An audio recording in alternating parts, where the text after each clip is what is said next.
बच्चों हम second year biology शुरू करने जा रहे हैं एफएससी की न्यू बुक 2026। तो देखिए 12 चैप्टर आपने फर्स्ट ईयर में समझे थे ना, और 13वें चैप्टर 13 चैप्टर से काम शुरू हो रहा है। और बेटा सबसे पहला जो चैप्टर है 13 चैप्टर, इसका नाम है thermo regulation and osmo regulation. आइए आज इसका पहला लेक्चर इंट्रोडक्टरी लेक्चर समझते हैं। बेटा सबसे पहले ये चैप्टर ही होम्योस्टेसिस का है। आपने अपनी छोटी क्लासेस में पढ़ा है होम्योस्टेसिस होती क्या है। तो होम्योस्टेसिस होता है हमारी बॉडी की अंदर की कंडीशंस को मेंटेन करना। उसमें सारा कुछ आ जाता है, जैसा कि बॉडी का जो टेम्परेचर है वो मेंटेन करना, उसको बहुत ज़्यादा कम या बहुत ज़्यादा नहीं होने देना। बॉडी के अंदर का जो पानी वाटर कंटेंट है उसको कम करना, बैलेंस रखना, साल्ट्स को बैलेंस रखना, सारी चीज़ों को ना। तो ये होम्योस्टेसिस होता है। Homeostasis is a vital process, यानी ज़रूरी प्रोसेस है, by which living organisms maintain a stable internal environment. Living organisms क्या करते हैं, अपने अंदर का जो इन्वायरमेंट है उसको स्टेबल करते हैं, उसको मेंटेन करते हैं। डिस्पाइट का मतलब क्या होता है, बावजूद के, बावजूद क्या हो, changes in their external environment, यानी बाहर वाले इन्वायरमेंट में चेंजिंग्स आ भी जाए, जैसा कि बाहर बहुत सर्दी बहुत गर्मी हो जाए, चेंजेस आ जाए, तो फिर भी लिविंग ऑर्गेनिज़म अपने अंदर का टेम्परेचर क्या करते हैं, मेंटेन करते हैं। और बच्चे इस मेंटेन करने के प्रोसेस को होम्योस्टेसिस कहते हैं। तो मेरे हिसाब से चैप्टर का नाम ही क्या होना चाहिए, होम्योस्टेसिस, क्योंकि ये जो थर्मो रेगुलेशन लिखा है, ऑस्मो रेगुलेशन लिखा है, ये भी होम्योस्टेसिस की आगे ब्रांचेस हैं। उसके बाद आखिर वाली लाइन आपने करनी है, important processes of homeostasis. Homeostasis में 3 प्रोसेस आते हैं, वही वाले, थर्मो रेगुलेशन, ऑस्मो रेगुलेशन और एक्सक्रीशन। अब बच्चे साथ ही हमने देखना है basic mechanism of homeostasis. Homeostasis का सबसे बेसिक तरीका क्या है, मैकेनिज़्म क्या है। तो बेटा होम्योस्टेसिस कहता है 3 ज़रूरी एलिमेंट या 3 ज़रूरी कंपोनेंट से मिलकर बनता है हमारी बॉडी में। एक रिसेप्टर होता है, एक कंट्रोल सेंटर होता है और एक इफेक्टर होता है। बॉडी के 3 पार्ट्स हैं बेसिकली। रिसेप्टर भी बॉडी का एक पार्ट होगा, कंट्रोल सेंटर भी बॉडी का कोई पार्ट होगा और इफेक्टर भी बॉडी का कोई पार्ट होगा। जब ये तीनों मिलके काम करते हैं तो बॉडी होम्योस्टेसिस कर जाती है। जी तो बच्चे सबसे पहले रिसेप्टर को समझते हैं। देखें रिसेप्टर का ही दूसरा नाम है सेंसर, यानी ये हमारी बॉडी का वो पार्ट होता है जिसने सेंस करना है। ठीक है, देखिए ना, हमने होम्योस्टेसिस करनी है। होम्योस्टेसिस में हम क्या करेंगे, बाहर के इन्वायरमेंट में चेंजिंग्स आएंगे, हमारी बॉडी के नहीं आएंगे। सबसे आसान टेम्परेचर को समझना है। तो अगर टेम्परेचर बाहर बहुत बढ़ गया है तो सबसे पहले हमारी बॉडी सेंस करेगी ना, फिर ही कुछ एक्शन लेगी। या बाहर कोई टेम्परेचर बहुत कम हो गया, सर्दी हो गई काफ़ी, तो बॉडी को सबसे पहले सेंस करना है कि टेम्परेचर बढ़ा या कम हुआ है, एंड देन बॉडी उसका तरीका निकालेगी कि हमारी बॉडी उस हिसाब से टेम्परेचर बढ़ाए या कम ना करे, वो अपने आप को स्टेबल रखे। सो रिसेप्टर या सेंसर स्पेशलाइज स्ट्रक्चर यानी बॉडी के पार्ट होते हैं। ऑर्गन्स हो सकते हैं, टिश्यूज हो सकते हैं, सेल एक हो सकता है, या सब सेलुलर कंपोनेंट यानी सेल के अंदर जो ऑर्गेनेलीज होती हैं वो भी सेंसर का काम कर सकते हैं। तो रिसेप्टर या सेंसर करते क्या हैं, डिटेक्ट करते हैं बेटा चेंजेस इन द इंटरनल और एक्सटर्नल इन्वायरमेंट। कि इन्वायरमेंट में चेंजिंग्स क्या आ रहे हैं उनको पहले डिटेक्ट करना ज़रूरी है, देन कोई एक्शन लेना ज़रूरी है। अब अगर इन्होंने डिटेक्ट कर लिया तो फिर बाद में क्या करेंगे, they also transmit the information of changes to the control centre.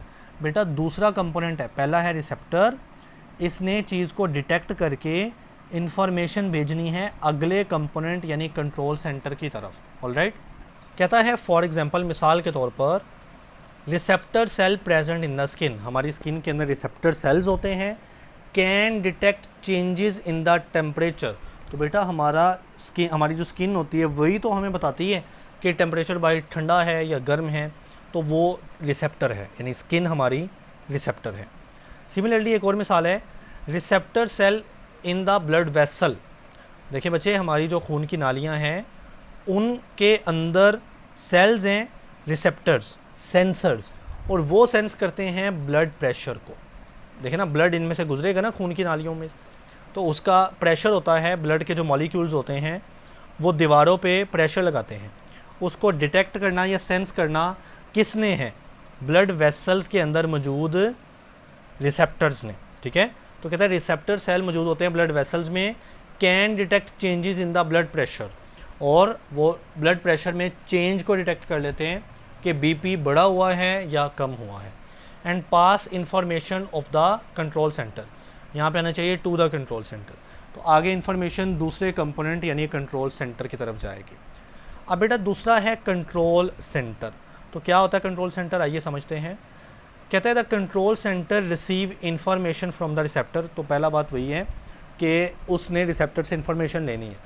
आगे मेन बात, प्रोसेस दिस इंफॉर्मेशन, इस इंफॉर्मेशन को प्रोसेस करना है, समझना है, समझ रहे हो।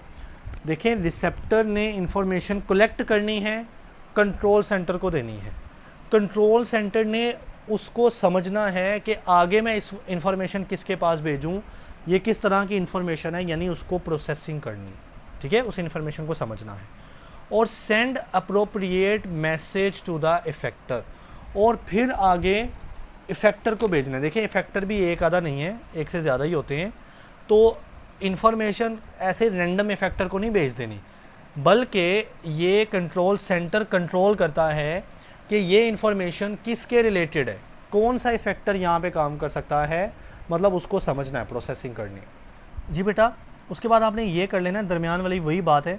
कहता है ब्रेन, हमारा ब्रेन क्या है, कंट्रोल सेंटर है। ये तो आपको पता ही है कि ब्रेन ही सारी थिंकिंग करता है, इन्फॉर्मेशन ब्रेन के पास जाती है, वो उसको प्रोसेसिंग करता है। उसके अलावा हमारा स्पाइनल कोड, यानी ये जो रीढ़ की हड्डी के अंदर होता है ना स्पाइनल कोड। उसके बाद एंडोक्राइन ग्लैंड्स, ग्लैंड्स हमारी बॉडी के वो सेल होते हैं जिन्होंने हार्मोन्स, केमिकल्स को पैदा करना होता है। तो ये सारे क्या हैं, कंट्रोल सेंटर हैं होम्योस्टेसिस में, ठीक है। सो एग्जांपल याद होनी चाहिए। रिसेप्टर की एग्जांपल हमने क्या आपको दी है, स्किन के सेल क्या होते हैं, रिसेप्टर होते हैं। उसके अलावा ब्लड वेसल के अंदर सेल्स होते हैं, रिसेप्टर। कंट्रोल सेंटर की एग्जांपल क्या है, हमारा दिमाग, हमारा स्पाइनल कॉर्ड और हमारे एंडोक्राइन ग्लैंड्स। उसके बाद बेटा इफेक्टर है। अब देखें रिसेप्टर ने इन्फॉर्मेशन भेजी कंट्रोल सेंटर के पास, वो भेजे क्या, इफेक्टर के पास। इफेक्टर से ज़हन में आना चाहिए एक्शन। बेटा इफेक्टर वो पार्ट होता है जो कि फाइनली कोई एक्शन लेगा, और बच्चे ये एक्शन कब लेते हैं, जब वो ब्रेन से, स्पाइनल कॉर्ड से, यानी कंट्रोल सेंटर से मैसेज रिसीव करते हैं, तो वो एक्शन लेते हैं और कोशिश करते हैं कि इंटरनल इन्वायरमेंट, बॉडी का अंदर वाला इन्वायरमेंट स्टेबल किया जा सके। सो कहता है effectors are the parts of the body, ये भी बॉडी के पार्ट हैं, विच रिस्पॉन्ड, जिन्होंने रिस्पॉन्ड करना है, जिन्होंने एक्शन लेना है, काम करना है, when they receive message from the control centre. जब कंट्रोल सेंटर से मैसेज आता है तो बेटा इफेक्टर हरकत में आ जाते हैं, काम करने लग जाते हैं। अब कौन कौन से इफेक्टर हैं बेटा, एक मसल्स हैं और एक ग्लैंड्स हैं, ये इफेक्टर हैं, ये याद रखना है। अब मसल कैसे काम करते हैं, मसल रिस्पॉन्ड करते हैं कॉन्ट्रैक्शन से। देखिए बच्चे मसल कर ही क्या सकते हैं, मसल कॉन्ट्रैक्ट कर सकते हैं, इफेक्टर के तौर पर उनका ये काम है। वाइल लेकिन ग्लैंड क्या कर सकते हैं, रिलीज़ देयर सिक्रीशन, वो अपनी कोई ना कोई सिक्रीशन, अपना कोई ना कोई लिक्विड या कोई और केमिकल पैदा कर सकते हैं। तो मसल और ग्लैंड याद रखना, मसल भी क्या है, इफेक्टर हैं, और ग्लैंड्स भी क्या हैं, इफेक्टर हैं। जी बेटा अब मिसाल देखते हैं, फिर आपने यहाँ से शुरू हो जाना है। फॉर एग्जांपल मिसाल के तौर पर when the body temperature drops below the set point. देखिए नॉर्मली आपका बॉडी टेम्परेचर होता है 37 डिग्री सेल्सियस या 98.6 डिग्री फ़ारेनहाइट। तो अगर इससे बिलो यानी इससे कम हो जाए ना बॉडी टेम्परेचर, तो आपकी स्किन के और मसल के इफेक्टर्स क्या करते हैं, शिवरिंग करते हैं। शिवरिंग मतलब होता है कांपना। तो देखिए ना बच्चे, आप सर्दियों में जब टेम्परेचर कम होता है, टेम्परेचर कम हुआ तो आपके मसल कॉन्ट्रैक्ट करते हैं, शिवरिंग करते हैं, कांपते हैं, और उससे हीट जनरेट होती है। इसलिए सर्दियों में भी आपके बॉडी का टेम्परेचर तो इतना ही रहता है ना, बाहर देखते हो टेम्परेचर 10 भी हो सकता है, 15 डिग्री सेल्सियस भी हो सकता है, बॉडी का टेम्परेचर तकरीबन 37 ही रहता है, क्योंकि आपकी बॉडी शिवरिंग कर रही होती है। और शिवरिंग कौन करवा रहा होता है, हमारे मसल्स। और मसल क्या हैं, इफेक्टर हैं। उन्होंने मैसेज रिसीव करने पर काम करना शुरू कर दिया, जो कि कांपना था, शिवरिंग करनी थी। और स्किन के अंदर वैज़ो कंस्ट्रिक्शन हो जाती है। अब बेटा वैज़ो कंस्ट्रिक्शन क्या होती है, वैज़ो मतलब ब्लड वेसल्स, वैज़ो मतलब वेसल्स, कंस्ट्रिक्शन यानी तंग हो जाना। तो बेटा स्किन जो हमारी है ना, उसके अंदर खून की नालियाँ अगर बड़े साइज़ की थीं तो अब वो तंग साइज़ की हो जाएंगी, ताकि ब्लड थोड़ा गुजरे स्किन में से, और जब बेटा ब्लड गुजरता है ना वहाँ से हीट निकलती है। तो थोड़ा ब्लड गुजरेगा तो थोड़ी थोड़ी हीट निकलेगी, यानी ज़्यादा हीट अंदर ही रहेगी बॉडी के अंदर, ब्लड के अंदर। तो हम यही तो चाहते हैं कि हीट बॉडी के अंदर ही रहे, क्योंकि ऑलरेडी टेम्परेचर बहुत थोड़ा है बाहर का, बड़ी सर्दी है, हमारी बॉडी मज़ीद हीट ज़ाया नहीं करना चाहती।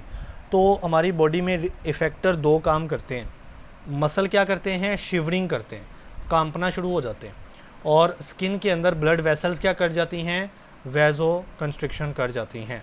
तो बच्चे आखिर वाली लाइन भी सेम है, इसको एक बार देख लेते हैं। कहता है दिस रिस्पॉन्स, ये जो दोनों रिस्पॉन्स है ना, इंक्रीज़ द हीट प्रोडक्शन, तो बॉडी के अंदर हीट ज़्यादा पैदा होती है, बाहर सर्दी है ना, and raises the body temperature to set point, और फिर जो हमारा बॉडी का सेट पॉइंट 37 डिग्री सेल्सियस है, टेम्परेचर उतना ही रहता है, कम ज़्यादा नहीं होता।